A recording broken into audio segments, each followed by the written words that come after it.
प्यारे बच्चों, यहाँ हम सब प्रश्नावली 7.3 के 22वें प्रश्न को फिर से देखेंगे।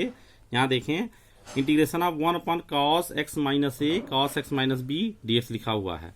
तो यहाँ एक ट्रिक है, जो साइन ए माइनस बी से ऊपर नीचे गुणा करना है। इसमें साइन ए माइनस बी से ऊपर नीचे गुणा करना है। अपना काम बनाने के लिए हम लोग ऐसा कर रहे हैं, इससे सवाल करने में हमें आसानी होगी, तो इसलिए हम साइन ए माइनस बी से ऊपर नीचे गुणा कर रहे हैं। ये ट्रिक हमेशा इस सवाल को देखते ही याद आ जानी चाहिए कि हम साइन ए माइनस बी से ऊपर नीचे गुणा करेंगे। साइन ए माइनस बी से ऊपर नीचे गुणा हो गया। ये कांस्टेंट था तो बाहर आ गया, क्योंकि कांस्टेंट क्यों कह रहे हैं, क्योंकि इसमें एक्स नहीं दिख रहा कहीं पे। तो ये क्या है, ए और बी कांस्टेंट है, तो साइन ए माइनस बी भी क्या हुआ, कांस्टेंट हुआ, बाहर आ जाएगा। अब देखें यहाँ पे a माइनस बी में हमको x को इन्वॉल्व करना है। यहाँ नीचे x दिख रहा है, यहाँ भी x दिख रहा है, x माइनस ए एक्स माइनस बी दिख रहा है। तो हमें ऊपर x को इन्वॉल्व करना है। इन्वॉल्व करने का मतलब x को जोड़ना होगा तो घटाना भी होगा। यदि हम x जोड़ेंगे तो घटाना भी पड़ेगा। तो इसलिए देखें यहाँ पे हम लोग x जोड़ दे रहे हैं, x घटा दे रहे हैं। a माइनस बी लिखा हुआ था, a माइनस बी लिखा हुआ है, x जोड़ रहे हैं, x घटा रहे हैं। तो अपने हिसाब से हम यहाँ पे x जोड़ेंगे और घटाएंगे। जिस रूप में हमें यहाँ x माइनस ए एक्स माइनस बी के रूप में चाहिए, फाइनली हमको इसको हल इस तरह से x को जोड़ना है और x को हटाना है कि हमें x माइनस ए और x माइनस बी के रूप में मिले। तो यहाँ देखें, x को यहाँ पे हम लोग जोड़ रहे हैं और x को यहाँ घटा रहे हैं। तो यहाँ यदि हम इस x और इस x b को ले लें तो x माइनस बी हो जाएगा, और ये क्या बचेगा, a माइनस एक्स। यहाँ यदि हम माइनस ले लें तो कॉमन ले लें तो क्या हो जाएगा, ये माइनस हो जाएगा, ये क्या हो जाएगा, प्लस हो जाएगा। तो x माइनस ए हो जाएगा ब्रैकेट में। हमें x माइनस ए एक्स माइनस बी ही चाहिए था, उसी रूप में हमने अपनी सवाल को चेंज कर लिया। तो यहाँ पे हो गया x minus b minus x minus a. x यहाँ इन्वॉल्व किए, और इन्वॉल्व करने के बाद इन्वॉल्व कैसे किए, x जोड़े और x घटाए। देखें यहाँ पे यदि इस रूप में यहाँ माइनस ये x और ये माइनस एक्स काट दें तो क्या बचेगा, माइनस बी और a। तो a माइनस बी तो लिखा है यहाँ पे। तो सवाल का मान नहीं बदलना है, केवल रूप बदलना है। अपना काम बनाने के लिए जिस रूप में चीजें हमें आवश्यकता है उस रूप में बदलते जाएंगे। तो यहाँ देखें, cos x माइनस ए cos x माइनस बी था, तो ऊपर भी यहाँ पे x माइनस बी और x माइनस ए के रूप में चीजें आ गई। अब यहाँ पे साइन ए माइनस बी का फार्मूला लगाने जा रहे हैं। साइन ए माइनस बी, साइन ए माइनस बी क्या होता है, sign A cos B minus cos A sine B. करेंगे, फार्मूला लगाएंगे यहाँ पे, फिर इसके साथ इसको रखेंगे एक बार इसके साथ इसको रखेंगे। जो चीजें कट रही हैं काट देंगे, फिर उसके बाद देखेंगे साइन अपॉन कॉस के रूप में चीजें आ रही है तो 10 हो जाएंगी। 10 हो गया, और इंटीग्रेशन 10x क्या होता है, log sec x होता है। तो log sec x हो गया, यहाँ पे इसका भी log sec x हो गया माइनस में। log a minus log b क्या होता है, देखिए यहाँ पे log a minus log b क्या होता है, log a अपॉन b। इसी फार्मूले का प्रयोग करना है। log a minus log b क्या होता है, log a अपॉन b। तो log a minus log b लिखा हुआ, तो log a अपॉन b हो गया। log a minus log b क्या होता है, log a अपॉन b। तो log a अपॉन b हो गया। अब log यहाँ पे sec x क्या लिखेंगे, 1 upon cos x minus b, और नीचे क्या लिखेंगे, 1 upon cos x minus a। तो पलट के x माइनस a वाला ऊपर चला गया, x माइनस b वाला कहाँ गया, नीचे आ गया। तो ये हो गया हल हमारा आंसर। अब देखें 23वां प्रश्न देखें, integration of sine square x minus cos square x dx बटे में sine square x cos square x है। एक बार इसके साथ इसको लिखें, एक बार इसके साथ इसको लिखें, सवाल दो पार्ट में टूट जाएगी। तो देखें, साइन स्क्वायर एक्स से ये साइन स्क्वायर एक्स कट जाएगा, 1 अपॉन कॉस स्क्वायर एक्स बचा। यहाँ क्या हो रहा है, कॉस स्क्वायर कट जाएगा, 1 अपॉन साइन स्क्वायर एक्स बचा। सेक ये 1 अपॉन कॉस स्क्वायर एक्स क्या होता है, sec square x. 1 upon sine square क्या होता है, कॉसेक स्क्वायर एक्स। तो integration of sec square x हम लोग जानते हैं 10x होता है। यहाँ माइनस था, माइनस लगा दिए। और फिर इंटीग्रेशन कॉसेक स्क्वायर एक्स हम लोग जानते हैं माइनस कॉट एक्स होता है। तो plus c constant of integration, arbitrary constant c जोड़ दिया गया, यहाँ माइनस माइनस प्लस हो जाएगा। ये हो गया आंसर। 24वां प्रश्न देखें, integration of e power x 1 plus x bracket में लिखा हुआ है, नीचे लिखा है cos स्क्वायर e की पावर x इंटू एक्स लिखा हुआ है। तो देखें, जैसे ही हम इसको t मानेंगे ऊपर वाला मिल जाएगा।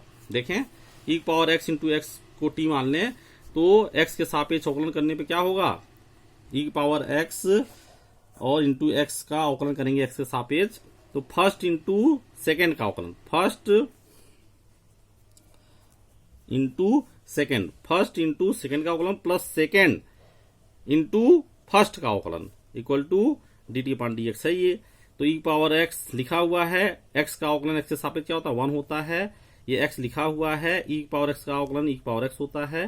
तो यहाँ देखें e पावर x दोनों में कॉमन मिल गया, तो यहाँ बचा 1 और प्लस x, और ये dt बाई dx था तो dx यहाँ पे आ गया। तो e power x 1 plus x bracket में dx देखें यहाँ लिखा हुआ है, ये लिखी हुई e power x 1 plus x dx क्या हुआ dt हो गया, ऊपर वाला क्या हो गया dt हो गया, नीचे वाला क्या हो गया cos स्क्वायर t हो गया। देखें cos स्क्वायर t हो गया, क्यों, इसको हम t माने थे। तो यहाँ 1 अपॉन cos स्क्वायर t क्या होता है सेक स्क्वायर t, और सेक स्क्वायर t का समाकलन हम लोग जानते हैं 10t होता है, प्लस कांस्टेंट ऑफ इंटीग्रेशन, ये क्या हो गया t जिसको माने थे e power x into x को माने थे तो मान रख दिए, ये हो गया। अब देखें प्रश्नावली 7.4 में हम लोग प्रवेश कर रहे हैं, और यहाँ पे कुछ विशिष्ट फलनों के समाकलन करने को मिलेंगे। यहाँ पे देखें हम लोग ऐसे हम फार्मूले पढ़ते समय ये सब पढ़ चुके हैं कि सभी फार्मूले याद होने चाहिए, सभी फार्मूले क्या होने चाहिए आपको याद होने चाहिए। इस चैप्टर में जो फार्मूले यूज करने हैं या यूज होंगे वो हम लोग फार्मूला जब पढ़ रहे थे, फार्मूले समाकलन के पढ़ रहे थे उस समय हम लोग इन फार्मूलों को पढ़ चुके थे, और वो फार्मूले सब याद होने चाहिए। एक बार यहाँ देख लें, ये देखिए integration of 1 upon x square minus a square, integration of 1 upon x square minus a square dx क्या है 1 upon 2a log x minus a upon x plus a, mod of x minus a upon x plus a plus c. इसका भी integration हम लोग पढ़ चुके हैं। 1 upon x square plus a square का इंटीग्रेशन x के सापेक्ष क्या होगा 1 upon a tan inverse x by a plus c. देखें यहाँ माइनस था तो ये फार्मूला, यहाँ प्लस है तो ये फार्मूला हो गया।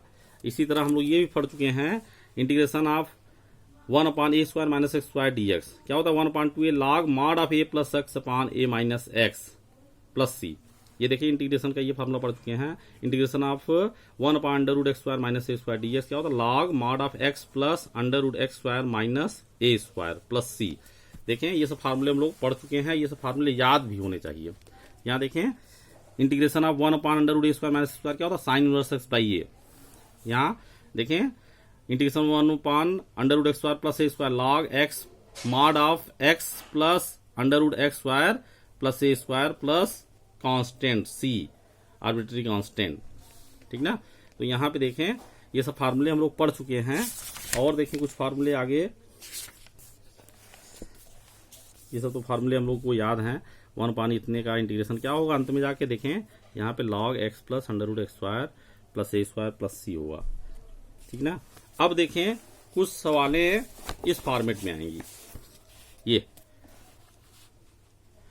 समाकलन जब इस फॉर्म में होगा तो कैसे करेंगे, जब ऊपर देखें अंश में 1 लिखा है, अंश बटा हर के रूप में लिखा हुआ है, नीचे क्या लिखी हुई है क्वाड्रेटिक इक्वेशन लिखी हुई है, क्या है द्विघात बहुपद लिखा हुआ है, द्विघात बहुपद लिखा हुआ है, और अंश में 1 लिखा हुआ है। तो ऐसे में क्या करते हैं, पहले यदि फैक्टर हो रहा है तो फैक्टर कर लेते हैं, गुणनखंड हो रहा है तो गुणनखंड कर लेंगे। यदि गुणनखंड नहीं हो रहा है, यदि इसका गुणनखंड हो जाता है तो गुणनखंड कर लेंगे, यदि गुणनखंड नहीं होता है तो इसको पूर्ण वर्ग बनाने की कोशिश करेंगे। इसको क्या करेंगे पूर्ण वर्ग बनाएंगे। यहाँ देखिए पूर्ण वर्ग बनाना सिखाया गया है, यहाँ एक कांस्टेंट है कॉमन ले लिया गया, यहाँ स्क्वायर के पहले 1 बनाने की कोशिश की जा रही है, तो ए को हम लोग कॉमन ले लिए, कॉमन ले लिए तो मतलब भाग दे दिए, फिर पूर्ण वर्ग बनाना हम लोग जानते हैं, इस तरह से पूर्ण वर्ग बना लेंगे।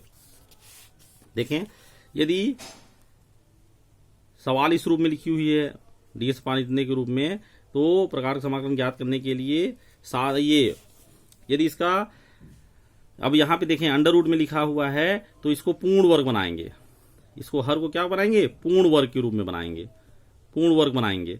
पूर्ण वर्ग बना के जो प्रमाणिक फार्मूले हमारे पास हैं, जो हम लोग स्टैंडर्ड फार्मूले पढ़े हैं विशेष प्रकार के, उन फार्मूलों की सहायता से इसको हल करेंगे। यहाँ देखें यदि इंटीग्रेशन आप p x plus q upon x square plus b x plus c के रूप में लिखा हुआ है, मतलब अंश में कुछ लिखा है और हर में भी लिखा है। अंश में लीनियर इक्वेशन लिखी हुई है, रैखिक बहुपद लिखा हुआ है, यहाँ पे द्विघात बहुपद लिखा हुआ है। तो यहाँ पे देखें यदि इस रूप में चीजें सवाल आती है तो हम लोग लिखते हैं अंश बराबर a into d upon d x हर प्लस बी, ए क्या है कांस्टेंट है, बी भी कांस्टेंट है, और डी अपॉन डी एक्स हर का अवकलन एक्स के सापेक्ष लिखते हैं। अंश बराबर, अंश क्या था पी एक्स प्लस क्यू था, अंश बराबर क्या लिखते हैं a into d upon d x हर प्लस बी। इस रूप में करके हम लोग सवाल को दो पार्ट में तोड़ेंगे। आगे जैसे जैसे प्रश्नावली में हम लोग सवाल करेंगे चीजें क्लियर होंगी। नियम को रटने की आवश्यकता नहीं है, केवल समझना है कि किस कंडीशन में हम लोग को सवाल कैसे करनी है। तो यहां देखें, हम लोग यदि सवाल इस रूप में है तो हम लोग क्या करेंगे, अंश बराबर a into d upon d x हर प्लस बी कर लेंगे, और यहां पे अंश की जगह पे, इसकी जगह पे हम लोग इतनी चीजें लिखेंगे, ये a into d upon d x integration of a x वार plus b x plus c plus b. जैसे ही अंश की जगह पे, ये अंश की जगह पे हम लोग इतनी चीज लिखेंगे, हमारी सवाल दो पार्ट में टूट जाएगी। एक बार इसके साथ हर जाएगा और एक बार इसके साथ हर जाएगा, तो सवाल दो पार्ट में टूट जाएगी। इसलिए हम लोग सवाल को करने में हमें आसानी होगी। तो देखें पहला प्रश्न, देखें प्रश्नावली 7.4 का पहला प्रश्न देखें, integration of 3x square upon x के पावर 6 प्लस 1 dx। तो इंटीग्रेशन ऑफ, यहां देखें x पावर 6 क्या लिख रहे हैं, x क्यूब का स्क्वायर लिख रहे हैं, x क्यूब का स्क्वायर 3 दूना 6, वही चीज फिर से आ जाएगी। लेकिन अपना काम बनाने के लिए जिस रूप में हमें आवश्यकता है उस रूप में हम सवाल को परिवर्तित कर रहे हैं। तो यहां देखें x क्यूब में लिखने का मतलब कारण क्या था, x क्यूब को जैसे ही टी मानेंगे उसका अवकलन करने पर देखें यहां लिखा हुआ है एक्स क्यूब का अवकलन क्या होगा 3x स्क्वायर, और ये 3x स्क्वायर यहां लिखा हुआ, इसलिए इसको एक्स क्यूब में लिखे। हमने इसको एक्स स्क्वायर का क्यूब नहीं लिखा भाई, ये भी तो एक्स पावर 6 है, लेकिन हम इस रूप में नहीं लिखे। क्यों नहीं लिखे, क्योंकि जब इसको टी मानते तो इसका अवकलन करते तो क्या आता 2x आता, तो यहां पे लिखा है एक्स स्क्वायर लिखा है, 2x नहीं लिखा है, इसलिए हम लोग x के पावर 3 का होल स्क्वायर लिखे, ठीक ना। तो x सापेक्ष अवकलन किए, ये 3x स्क्वायर आ गया, dx बराबर dt हो गया, 3x स्क्वायर dx की जगह पे क्या लिख दिए dt लिख दिए। ये क्या है, t है, t का स्क्वायर हो गया, हम x क्यूब को t माने थे तो t का स्क्वायर हो गया प्लस 1 हो गया। हम लोग जानते हैं integration of 1 upon t square plus 1 क्या होता है, tan इनवर्स t होता है। tan इनवर्स t का फार्मूला लिखा हुआ डायरेक्ट, प्लस c, t का मान लिख दिए जिसको t माने थे, x क्यूब को माने थे, और ये आर्बिट्ररी कांस्टेंट है समाकलन का। अब देखें integration 1 upon under root 1 plus 4x square. तो यहां देखें 4x स्क्वायर को क्या लिख सकते हैं, 2x का होल स्क्वायर लिख सकते हैं। ये स्टैंडर्ड फॉर्म में आ गया। 2x को यदि हम t मान लें तो x सापेक्ष अवकलन करने पर ये सब करते हुए हम लोग आएंगे, dx बराबर क्या मिल जाएगा dt/2। तो यहाँ पे देखें t की जगह या 2x जगह पे t लिख दिए तो under root 1 plus t square हो गया, और ds जगह पे dt/2 लिख दिए, 1/2 कांस्टेंट बाहर आ गया, integration of 1 upon under root 1 plus t square dt हो गया। अब देखें ये स्टैंडर्ड फॉर्म है, विशिष्ट प्रकार के फलन अभी हम लोग जो फार्मूला देख रहे थे उसमें इस तरह की ये फॉर्मेट लिखा हुआ है। तो इसका समाकलन क्या होता है, log mod of t plus under root 1 plus t square plus c। ये आर्बिट्ररी कांस्टेंट है, समाकलन का क्या है, ये अचर है, अचर कांस्टेंट समाकलन कांस्टेंट ऑफ इंटीग्रेशन, समाकलन ये c लिख दिया गया। c हमेशा समाकलन में जोड़ा जाता है, सब जानते हैं क्यों जोड़ा जाता है। यहाँ देखें 1/2 log, ये t क्या माने थे 2x माने थे, 2x रख दिया गया, ये हो गया आंसर।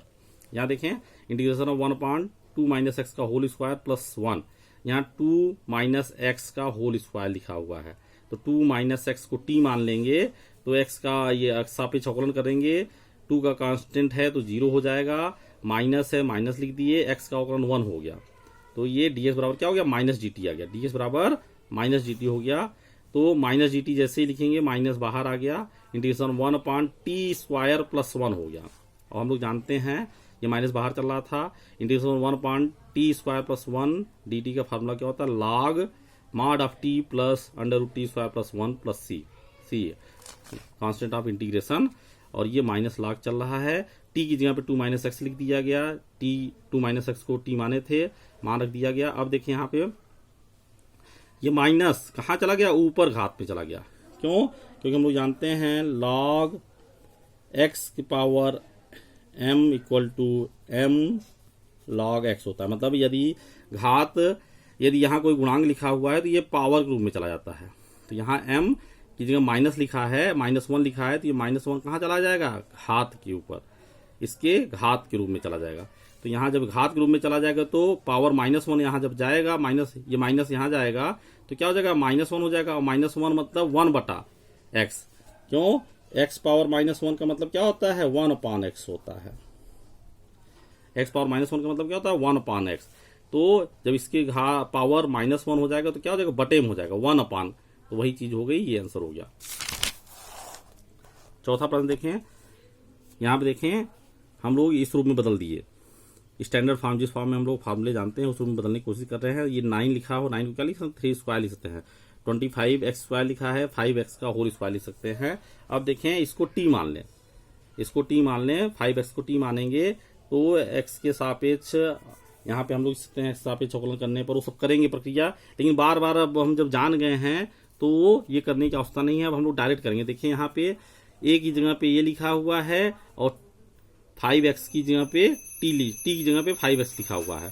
तो यदि हम चेंज करना चाहें, देखें ये फॉर्मेट में बदलना चाह रहे हैं, इस फॉर्मेट में integration of a² -x² ds बराबर 1/2a log x plus a minus x।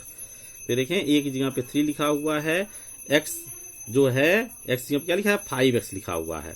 तो इसी फार्मूले का प्रयोग करके हम लोग यहाँ पे ये करेंगे। अब यहाँ देखें, अब ये ध्यान देना है, यहाँ देखें 1/2a, a की जगह पे 3 था तो ये कर दिया log इतना, बटे में 5, बटे में क्या करना है, 5 कहाँ से आया, 5x को t मान के कर रहे थे, 5x को t मान के कर रहे थे, तो इसके अवकलन से भाग भी देना है। समाकलन क्या करते हैं, जिसको t मानकर अवकलन करते हैं, t मानकर समाकलन करते हैं, उसके अवकलन से भाग भी देते हैं। तो 5x को t मान कर रहे थे तो यहाँ पे उसके अवकलन से भाग हो गया, और तो सीधे फॉर्मेट, ये फार्मूले के रूप में लिखा हुआ है, इस फार्मूले का प्रयोग किया गया है। a की जगह पे 3, x की जगह पे 5x तो रख दिया गया, और फिर 5 से भाग भी किया जाएगा, क्योंकि ये 5x को हम लोग t मान के कर रहे हैं। यदि हम यहाँ लिखते x के सापेक्ष अवकलन करने पर तो अभी आ जाता dx बराबर dt/5। चाहे जिस तरह से समझें, हम लोग पहले भी जानते हैं कि समाकलन में जिसको t मानकर समाकलन करते हैं उसके अवकलन से भाग देते हैं। तो यहाँ पे हम लोग इसको 5x को t मानकर अवकलन कर रहे हैं तो इसके समाकलन कर रहे हैं तो इसके अवकलन से भाग कर दिए। तो ये 5 था, ये 6 था, बटे में ही 6 पंचे 30 हो गया। तो ये हो गया हमारा आंसर।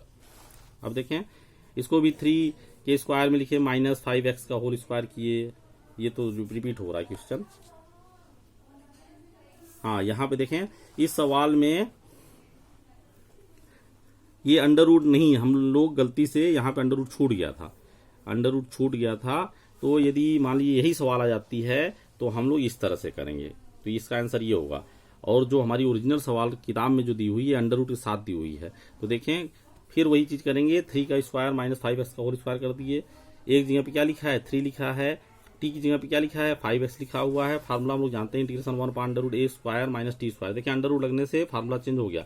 ये फार्मूला है sin इनवर्स t/a का, sin इनवर्स x/a का, यदि यहाँ x कह दें sin inverse x/a plus c होता है।